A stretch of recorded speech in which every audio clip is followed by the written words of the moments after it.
بسم اللہ الرحمن الرحیم۔ السلام علیکم۔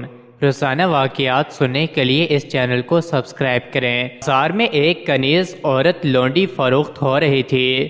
محمد بن حسین البغدادی بھی اسی بازار میں گئے ہوئے تھے تو آپ نے اس کنیز عورت کو خرید لیا۔ لوگوں نے کہا پاگل سی ہے۔ انہوں نے کہا ٹھیک ہے کوئی بات نہیں، اور گھر میں لے آئے۔ رات کو آدھی رات کے بعد آنکھ کھلی تو وہ لونڈی وہ کنیز عورت مسلح پہ بیٹھی آنکھوں سے آنسو بہہ رہے تھے، رو رو کے سینہ گھٹ رہا اور اللہ سے کہہ رہی ہے کہ اے اللہ، وہ محبت جو تجھے مجھ سے ہے۔ حالانکہ کہنا تو یہ چاہیے تھا کہ اللہ وہ محبت جو مجھے تجھ سے ہے، لیکن اس نے اللہ سے ہاتھ اٹھا کر کہا کہ اے اللہ، وہ محبت جو تجھے مجھ سے ہے میں اس کے واسطے تجھ سے سوال کرتی ہوں۔ محمد بن حسین البغدادی سن رہے تھے تو انہوں نے ٹوکا، کہا اے لڑکی کیا کہہ رہی ہے تو؟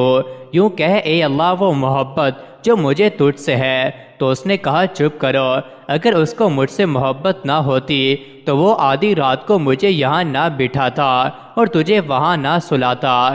اس کو مجھ سے محبت ہے تو اس نے مجھے میری نیند سے اٹھا کر مسلح پہ کھڑا کر دیا۔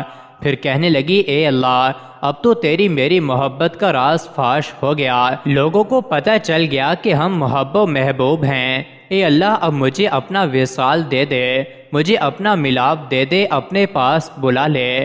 چیخ کی آواز آئی اور جان نکل گئی تو فرماتے ہیں مجھے بڑا غم ہوا۔ میں اٹھا اس کے کفن کا بندوبست کرنے کے لیے۔ جب میں کفن لے کے آیا تو دیکھا کفنی کفنائی پڑی ہوئی سبز کفن میں لپٹی اور اس کے اوپر نورانی الفاظ سے لکھا ہوا تھا کہ سن لو اللہ کے دوستوں کو، نہ دنیا میں غم ہے نہ آخرت میں خوف ہے۔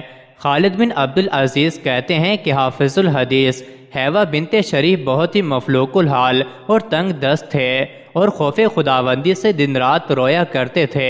ایک دن میں ان کی خدمت میں حاضر ہوا تو کیا دیکھتا ہوں کہ وہ عالم تنہائی میں انتہائی گریہ و زاری کے ساتھ دعا مانگ رہے ہیں۔ مجھے ان کی غریبی پر بڑا ترس آیا تو میں نے عرض کیا کہ کیوں نہیں آپ خداوند عالم سے دعا مانگتے کہ وہ آپ کو اتنی دولت عطا فرمائے کہ آپ کی تنگ دستی و فاقہ مستی دور ہو جائے۔ یہ سنتے ہی حضرت حیوہ بن شری رحمت اللہ علیہ نے دائیں بائیں مڑ کر دیکھا اور زمین سے کچھ کنکریاں بن گئیں اور انہوں نے ان کو میری طرف پھینک کر فرمایا کہ اللہ تعالیٰ اپنے بندوں کی مصلحتوں کو خوب جانتا ہے۔